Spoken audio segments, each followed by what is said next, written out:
Hello, we are on a journey to uncover secrets of living with favor. It is an acronym for the 5 key principles we master in order to experience fulfillment while running our own successful businesses. Favor stands for faith, abundance, vitality, overflow, and relationships. The promise of this show is to introduce you to experts so that you can get the tough questions asked and answered. I'm Lisa Mosby, your host with Living with Favor. I'm here to fulfill my purpose to advise, train, and come alongside small business owners with simple solutions for life and business. Today, we're diving into meaningful conversations that lead to rewarding relationships. And today's guest expert is Leanne Lyon, Chief Joy Officer at Joyminder LLC. Leanne is a teacher, entrepreneur, executive team member of Win-Win Women. She is also a show host alongside me at Win-Win Women, and her show is called Lead with Leanne, Learn, Laugh, and Leap. Welcome, Leanne. I'm so glad that you are here. Thank you, Lisa. What a joy to be invited. I feel My pleasure. Thank you. We're talking about, meaningful relationship or meaningful conversations that lead to those connections, to those networking opportunities that we get to build bonds with people. And I kind of consider you an expert at it. You've been a director in BNI, you've been involved in so many different network opportunities, leadership positions, coaching and teaching from the stage. So, I'm going to kick it off by first asking you, how do you describe rewarding relationships? Really, boy, it's such a rewarding relationship, Lisa. I'm just going to start with you. Okay. Let's talk a little bit about how we met. And I think that's a good key into, how do things develop? And we met in passing, literally at a BNI meeting, if I'm correct, right? I mean, Yes. It's been a little while now, Yeah. but we're there and I saw you saw me, and we're like, there's something there. Sometimes you got to listen to that intuition inside of you. I think you know this, but intuition, do you know the breakdown of that? I don't. Tell me what. Yeah. So inspiration and intuition are very intertwined. Inspiration is in spirit, and intuition is that basically knowing inside of yourself. Often, again, I relate to being in spirit as well. Then you see and you're like, okay, I'm called. And going that direction, when you feel that prompting, there's something there. And maybe it's an opportunity to serve that person. Maybe it's an opportunity for that person to serve you. And so anytime I feel that prompt, that direction, that I catch, I'm excited. Right away, I'm excited because either I'm going to be able to give or I'm going to receive. And I don't go into it knowing which it's going to be. So it starts with a smile. And that's the easiest way to greet somebody. Smiles are contagious. We all know it. We've smiled at somebody, they smile back, or, they give you that coy look. That's that initial conversation, that initial contact is body language so often. So I love that that's where it starts for you too. And that you're keenly aware of that. What do you think is wrong with conversations today? I find that there's struggles and people are afraid to meet other people. So, from your perspective, being that you've spent so much of your business life networking and conversing and connecting with people, where do you think the disconnect is? What is wrong with, I don't like to use the word wrong, but the disconnect in how we converse and how we connect and build those relationships today? For better or worse, social media has really done us a disservice. People are so able to hide behind their social media, their phone. It used to be you could call somebody and they would pick up and you'd have a conversation. And right now, unless it's planned, unless they know, or you do already have a deep connection, virtually nobody picks up the phone these days. It's really, really a challenge. I've called hundreds of people and had 4 or 5 pick up, literally. It's sad, honestly. And when they do, there's just isn't, I don't know, I don't know if we're training people to do this. We had to, when we grew up, we're we're not in our 30s anymore. We look like it though, I right? know. We had to smile and dial, right? Yeah. Dial and dial is what you did. And when Yeah. you would meet people, that's when you exchanged business cards or you had the conversation. Honestly, I just don't know how younger people are making it work. I see my daughters on apps and on posts, but it's all snips. And the problem with snips and posts and tweets is I don't know, it's not so much of a conversation. The worst part is there's no expression. There's no body language on a text. Yeah. So at least maybe Snapchat, they get a facial expression, you know how they do it. Yeah. But still, you can misinterpret that as well. But only 7% of communication is our words. Yep. So We know that. where are we're missing out in a big way, I think, in the way we're communicating these days. Yeah. So I think that's really if the challenge and what's wrong with how we converse today is we don't. I And live online. I live on virtual, whether it's, and you and I too, it's like, let's hop on Zoom. We don't do phone calls, and we've known each other for, I don't know, I think it's 4 years now, maybe longer. But yeah, I want to see your face, and I want you in the middle of my screen, and I want to be able to have a conversation with you. I can't give you a hug and say hello and greet you, but we can, at least you have that eye contact, that smile. You can see, is the person having a good day? Or are they struggling? Like, can I check in? How you doing? You seem a little low energy today. You don't get any of that through conversations on the phone or through texting, and you're limited, 140 characters or 200 characters. You can't 300 characters on LinkedIn to create a meaningful conversation with somebody or get them to connect with you through LinkedIn. 300 characters, you can't even start a conversation. So, how do we, or what is the art of meaningful conversations for you? Like, can you walk us through kind of your process, your steps now in this, post-COVID way that we communicate? What process do you go through to start to create the opportunity for a meaningful conversation? I will say it starts with a smile. It just starts with a smile. I'm going to be in conversations the rest of today. I've got Zoom after Zoom after Zoom. And, I just take a deep breath. I hit start and I have a smile on my face right when they come in the room. I just make sure I am looking at them and I have a smile on my face when we start. And then, there's usually I still look for a little bit of a banter, a little bit of oh, hey, look at that. We're wearing the same color. Or, hey, look at that. I see that book on your shelf. I have it. A little bit of connection, but genuine connection. Right.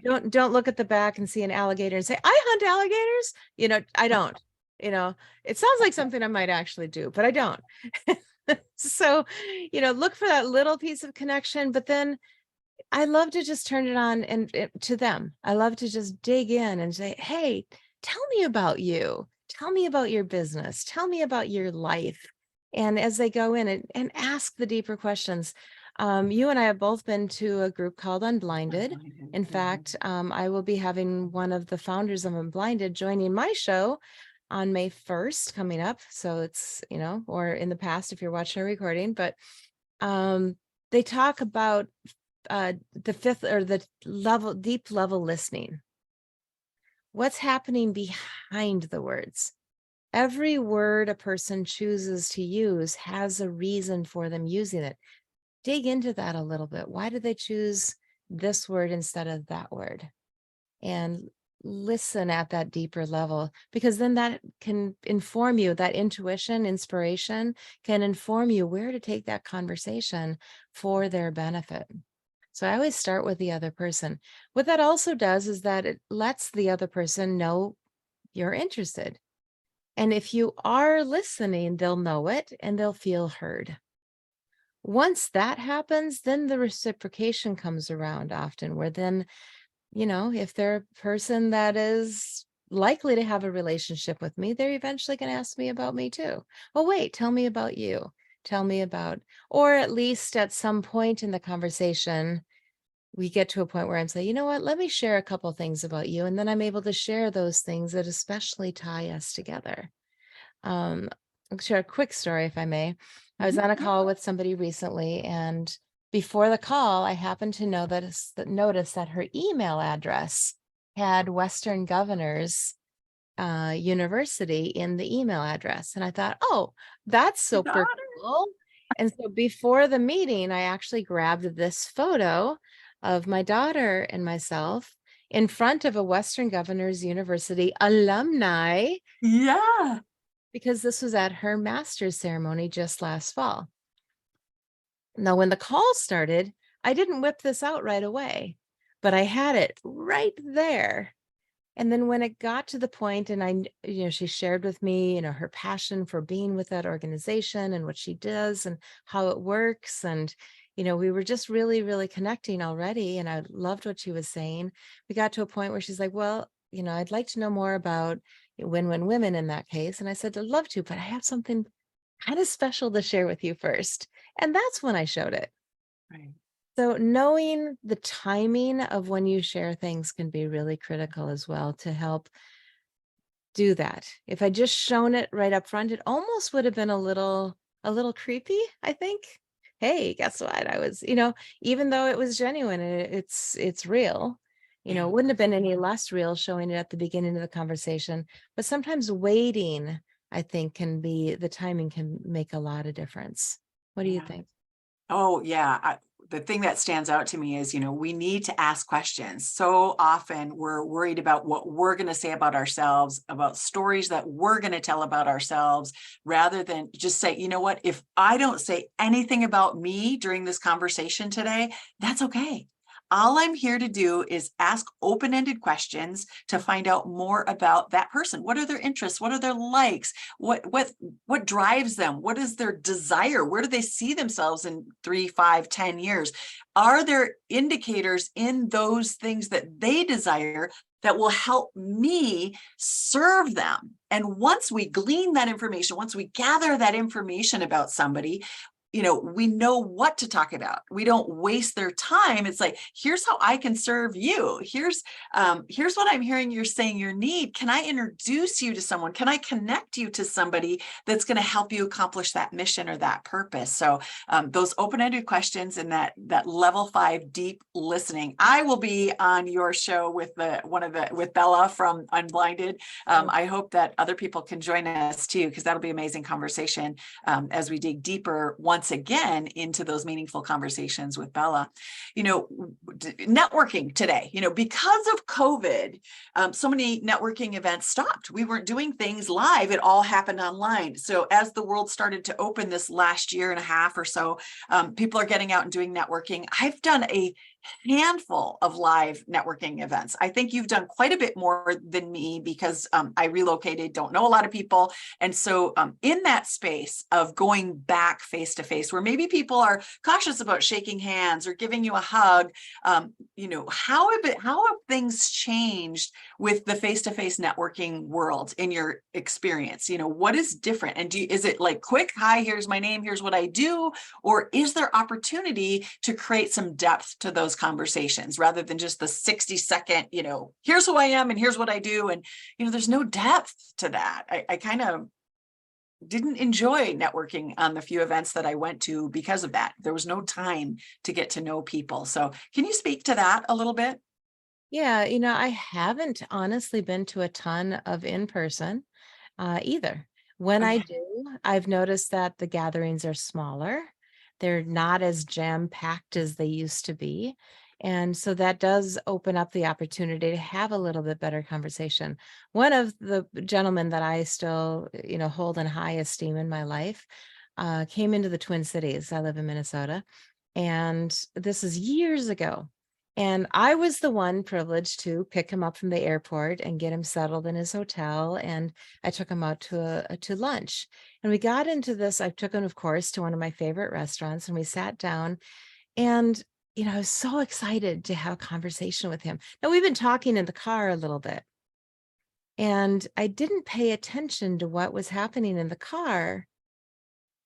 But when we sat at the dinner at the lunch table, he started a conversation with our server. Now, trust me, I appreciate conversations with servers. I've been a server. I know what it's like to have an interested customer. So many servers are not, I mean, people just don't even care.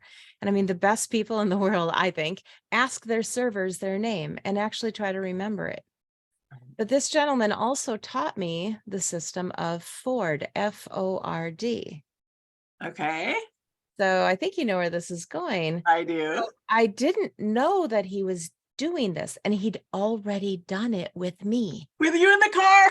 in the car. And now he's doing it with the server. And I'm sitting there kind of like, I'm right here. Hello. Because Yeah. he's talking to her. And I'm like, this is my time. But yeah, I've matured a little bit since this long ago, far Yeah. away, right?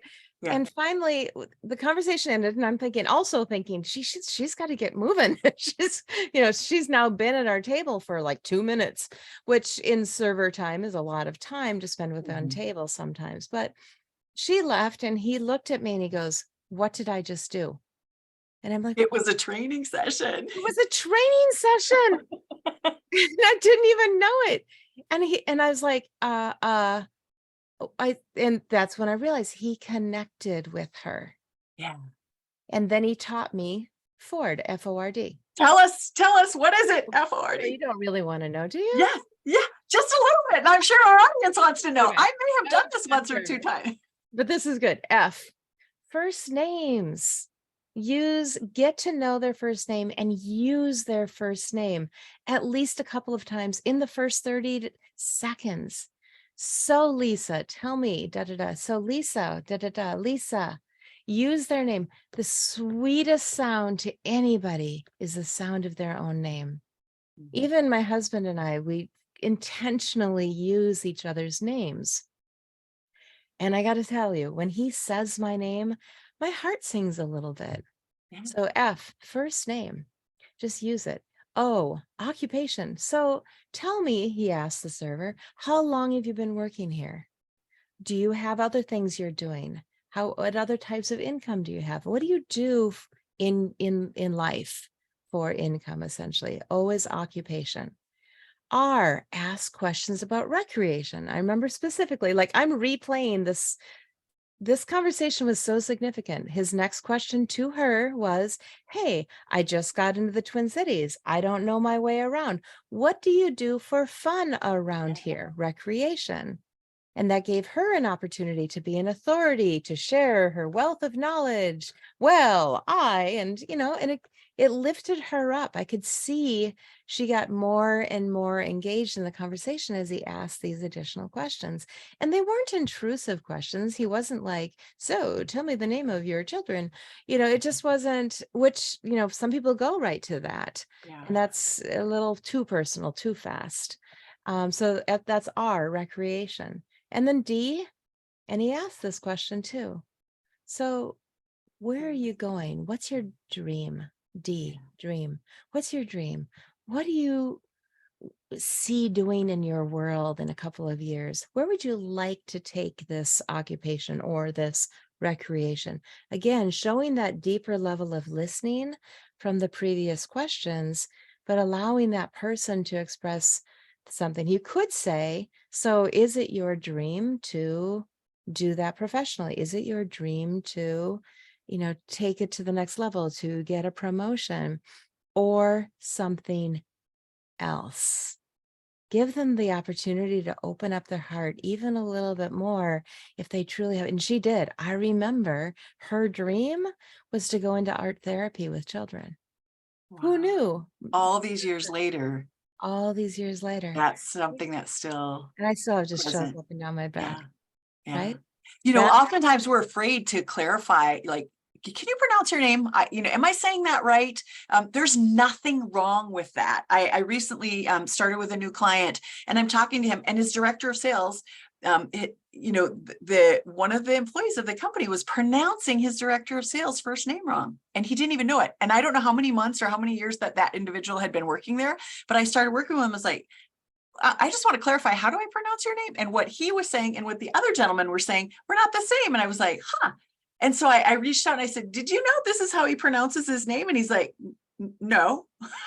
Oh my, right? Like, seriously, it's very important to pronounce people's names correctly. If you don't know, clarify. They're more than happy to correct you because they would like to be called by their correct name, with the, the sound and how you spell it. And we have so many nationalities and unique spellings today that it's important to get that right. And maybe if you have to put it in your phone on the notes phonically, so that when you follow up or you contact that person, that you know that.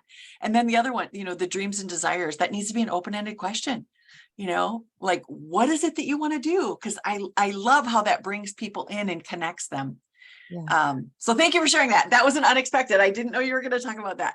And one really quick thing. Yeah. So intentional or unintentional, I'm not sure. Your name, Lisa, my name, Leanne, not so hard for people to pronounce correctly, but I named my oldest daughter Brianna, not Brianna, Brianna. And, we trained her. It's Brianna, it's Brianna, it's Brianna. And she grew up correcting people who would say Brianna, it's Brianna. So she had to assert herself a little bit more. So what do we do? With our second daughter, we gave her a completely unusual name, Yeah. Malin, and people never hear it right. The poor girl. One day we were at the coffee shop and they said, Molly, and I'm like, is that you? She goes, oh yeah. She said, I don't even bother to correct people and it doesn't matter.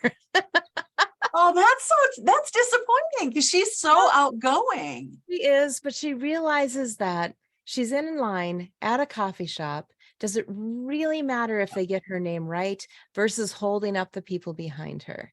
So Yeah. she's learned to differentiate also when it matters and when it doesn't. Obviously, in her new position as a manager, she has a name tag, I'm assuming, and people will learn to and will use her proper name. She won't stand for them not doing it when it matters. Okay. But, she's learned also when to care and when to let it go. Let And it go. that's a lesson in and of itself, I think. It is. It is. Yeah. We're coming to the end of our time, kind of. Is there a question that you would have liked me to ask you about connection, networking, building deeper relationships, or creating meaningful conversations? Is there a question that you would have liked me to ask you? What would you like to share with the audience today? Boy, I think I spilled the beans with Ford. I'll add to this though. Sometimes instead of the D, people put an M on it. They call it the form technique. So if you ever want to look it up and look into it a little bit more, some people call it Ford, some people call it form.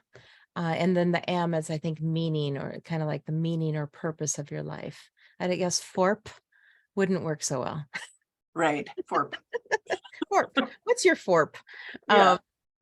Let's FORP you. Yeah. I just know.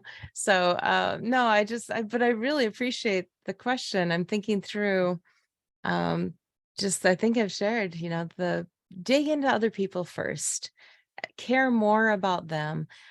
I honestly, on most days, pray that I will talk less about myself or not at all about myself, because it's so easy to talk about ourselves. Well, it's easy for some of us, not everybody. If you're not a person who naturally does share, find a little way to do that, though. You will never develop deep conversations if you don't share something of your heart or something of your knowledge with the other person. It just doesn't have to be first. So it's okay to listen. It's okay to find those connection points, but reach into yourself. Public speaking is not just about something like this situation. Public speaking is almost any time you're talking to even one other person. So public speaking is a huge ability.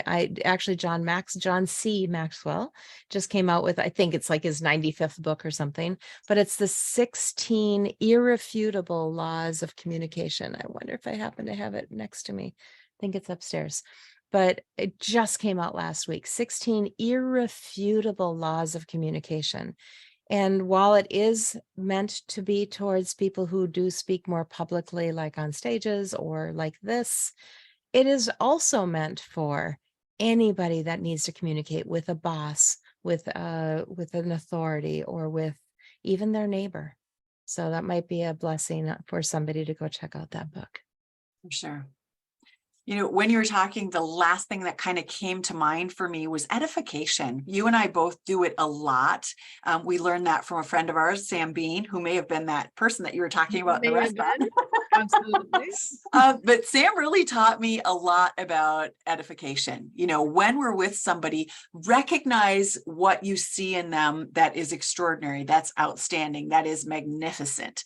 Leanne, your gift to bring people together and connect them and invite them into conversation, to dive deeper in their lives and invite them to share their dreams and desires is it's magnificent. And it's wonderful to sit back and watch you do your thing when you're networking, when you're on stage, when you're talking to people on your show, when you have guests on your show. So, you know, I just want to compliment you on that, how you show up when you communicate, how you show up and serve people from the heart. So thank you for being here today and serving me. Any final thoughts before we wrap up? Yeah, well, first of all, I'll just say thank you. Thank you for the acknowledgement and recognition. I sincerely appreciate it. Take it to heart. It reminds me that I'm on stage more than I think I am. It happened last weekend too. My friend Crystal watched me have an interaction with her daughter's new neighbor. And as I turned back, she said, "I was just watching you." And I thought, wow, you don't even realize who's watching you. Yeah. So pay attention to that and recognize that how you're showing up in the world every day matters. And Lisa, I'm going to say the same thing. You really show up. You show up with joy. You show up with a smile. You show up in the lives of the people that love you. And I love that you also take care of yourself. I love that you took some time off last week, who I know we mentioned, and went to the beach. And I love that you have the attitude of designing your own life. Oh, with favor. Yeah, exactly. Yeah. Oh, wonderful. I don't want to end. And, we're going to talk more about this at the end of the show, but I think that's a wrap for this week. Thank you, Leanne, for being this week's relationship expert. I'm going to term it a relationship because it's really about connecting and developing those relationships. As we're on this journey together, we hope that you take away a little more knowledge to unleash your confidence, discover something unique about you, and uncover the life experience that makes you an expert at how you can help others. I'm Lisa Mosby, the host. I'm here to advise, train, and come alongside small business owners to help them run a successful business, creating a residual income and living a life that they really love. I want you to experience joy, like Leanne said, and fulfillment in running your business. If you're a woman who's ready to grow your business and you need someone to come alongside you to help set up your digital marketing, your digital strategic plan, I want to talk to you. Feel free to reach out through my website. Leanne, where can folks find you? Can you share your website as well? Well, it's really easy. Go to leannelyon.com and you can pretty much get anything from there. I know my show isn't quite on there yet, but you can find me on winwinwomen.tv. If you hit the search bar and type in Leanne, it's just 5 letters, Leann. Then you will come up with my show, which is called Lead with Leanne. And of course, we'd invite you there. A lot of information there, social media connections there.